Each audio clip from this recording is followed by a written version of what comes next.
కామేష్ గారు నాకు 2004 నుంచి తెలుసు. అంతకుముందు కూడా ఆయన క్లాస్మేట్ మా దగ్గర బి వీరారెడ్డి గారు మా దగ్గర ఉండేవాడు. సింగరేణి కాలరీస్లో చేసేవాడు. ఆయన అసిస్టెంట్ ఇంజనీర్గా ఉండేవాడు, అసిస్టెంట్ మేనేజర్గా ఉండేవాడు. నేను ఆయన కింద అండర్ మేనేజర్గా పనిచేశాను.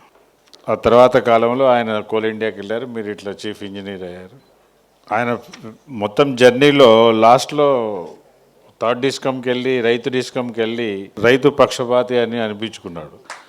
ఇంతకుముందు అందరూ కూడా రైతులంటే ఇష్టము అని ఇంతకుముందు మన పాత ఎంప్లాయీస్ అందరూ చెప్పారు.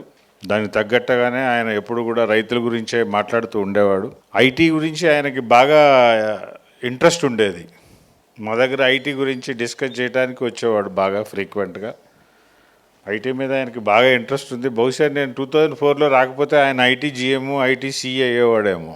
సో కామేష్ గారికి ఈ విధంగా మనము దానికి మీరందరూ తరలి వచ్చారు. అతని రిటైర్మెంట్ లైఫ్ అంతా కూడా ఆయురారోగ్యాలతోటి సుఖమైన జీవితాన్ని గడుపుతాడని ఆశిస్తున్నాం మీ అందరి తరపున.